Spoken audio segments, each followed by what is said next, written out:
Hello, friends. It's Chapo. I want to play this segment. I want to get it right. Okay. Should the author be executed? I thought what John Green did here was amazing.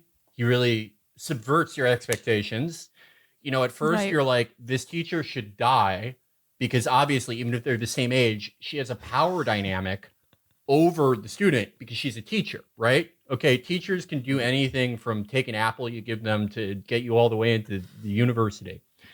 But they can. They can do that. But they can do anything all the way from that to that. She doesn't know the magic of movies, which basically brings her down beneath him in society.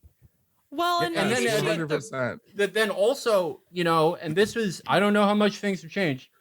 Back when I was, you know, before I got frozen, the best way to get the girl was to have cancer. It was great. Like, you would tell every girl you saw you had cancer. They're pretty much equal. It was huge. It was the first thing you said to them. What's up? I have stage 4.5 cancer. I'm not going to make it through the week. So I really think that 4.5 cancer, 4.5 penis. Am I right? Yep. I don't know what measurements we're using now, but that's probably pretty good. Just like it was in our old. Okay. I'm going to say that the John Green should keep living, and if anyone should be executed, it should be the editor. Oh, that's interesting. Interesting. Interesting. John Green actually did edit his own novel. Yeah. Kind of a, you know. And also, even if you hadn't, you would be wrong because this is obvious propaganda for penis individuals by a penis individual.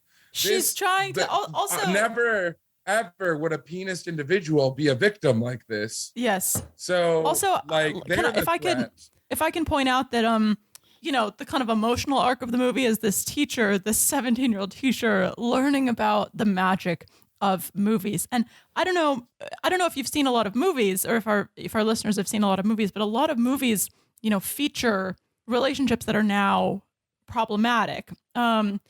You know, so because of course all the movies we have access to in 2049 are showing her fucked up movies to get her with him, to get her to think that a power gap relationship is okay. So he's manipulating her by showing her movies such as Harold and Maude and other claptrap. Well, I mean, I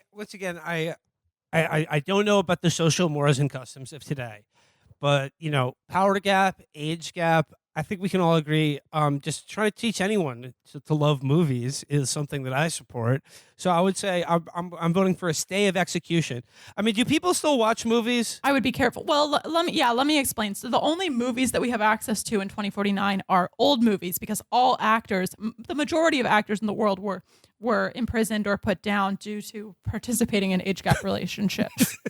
So we actually there have been no new movies because there are no actors since, you know, approximately 20 some years ago when they were all put down. But like with CGI and stuff, I mean, their likenesses certainly can be replicated. So you just like, you know, you do a digital, you know, special effects and whatnot nowadays. You raise a really interesting point, and no one's doing that. So you should. Sounds like you're about to make a lot of money. Okay. No one's doing that. Now that I'm a respected filmmaker, you know, and hopefully all the critics, you know, from 2024 have been executed for age and power gap relationships. I mean, I think it's time for me to start what would have been my follow-up project to Good Pipe, which is sort of like a Mean Streets style buildings Roman, you know, loosely autobiographical tale called, Upper West Side Chronicles. Okay. Oh, see, that's cool because the Upper West Side is where Zendaya's original body sits on the throne of the God Empire, our Emperor. That is where her body is kept alive. Wait, Zendaya's dead, and it's just Zendaya AIs running everything now? No, Zendaya isn't dead. Zendaya shall live forever in her tomb, in his tomb. Zendaya is alive in the tomb. No one has seen Zendaya, but Zendaya is alive. And Zendaya lives on through the Zendaya neural network. And Zendaya will live on forever in the psychological neural network. Zendaya lives. Hashtag Zendaya lives. Zendaya lives. Not Zendaya lives. The Zendaya. Oh, sorry. It's taken a while. Zendaya lives to you, Will. The Zendaya. Also with you. Sorry. The Zendaya Zendaya also lives with haptic you. network that's been installed in my brain has just updated me on a few of these details. So it's just it's kicking in now. The software was updating, but now I see, in the retina of my eye is Zendaya. And she's just there in my field of vision all the time. Does everyone see? Yeah, is that 100%? Zendaya is always in everyone's field of vision. Zendaya is all okay? Children grow up. Their only friend sometimes is Zendaya. Is AI Zendaya. But they always have a friend, and Zendaya is the only friend we need. Children. No one is lonely anymore. I'm a huge supporter of President Zendaya, and that's a wise thing to say on this podcast. It's just what I feel. Incredibly smart. I would turn in anyone who, I don't even want to say it, but says that he's not alive in the tomb. But like, I do know what I'm going to do. I think Zendaya is doing an amazing job with the country, but just for my own life, like my own goals, I am going to finally do my bar mitzvah to see if I can't get the Jewish covenant with God back, because we've lost it before. We have lost it before. We've gotten it back every time. And I think that's what my calling is.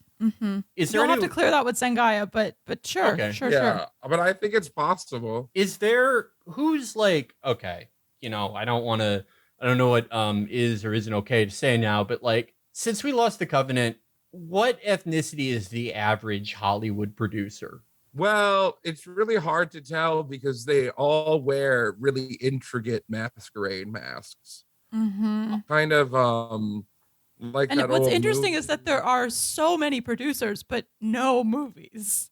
As discussed. They're constantly. There are still so many producers. Exactly. There's literally millions of projects in development by these masked producers. So you're saying that the nukes aren't the only bombs hovering above us waiting to ignite. Hey, we still got it. right. We still got it. Yeah, all right. Let's fucking go. All right. Back. He's back. Merry Christmas, baby. Damn, 25 years get him good. If people, I don't know what this, again, not sure what the historical records are like, but did people refer to the day that we were frozen sort of as like the day the laughter died? No. No. Were people demanding that we be unfrozen or freed from this icy gulag? No. In fact, you're probably going to be pretty publicly disliked from here on out. You're going to have to do something crazy. In fact, this, being allowed to come on this podcast is a huge favor that President Zendaya has done for you, giving you the opportunity to kind of recurate your public image, get a head start, reclaiming your public image on such a national podcast. So your public image has been, largely ruined, actually. You went to prison for crimes against podcasting and also humanity. Well, I mean, Yeah. you've been here. You've been here for a while. You can maybe clue me in. I mean, so yeah, my name is shit now. I'm gonna be. I have to wear some sort of special badge for having a penis. I'm probably gonna be spit on the street and everywhere. Well, it's a tattoo. Even in my It's really a fucking tattoo. dreams and eyesight is just Zendaya looking at me everywhere I go. So like, you tell me. I gotta do an image makeover. I gotta turn this around here. I'm trying to go back to being a successful writer, director, filmmaker. What do I gotta do? How do I get on people's good side in today's social? Yeah, well, okay. We each have a piece of advice. Grace, you want to share your piece of advice? My big piece of advice is to bring Froyo back. For some reason, all the Froyo places kind of just faded away over the last 10 years.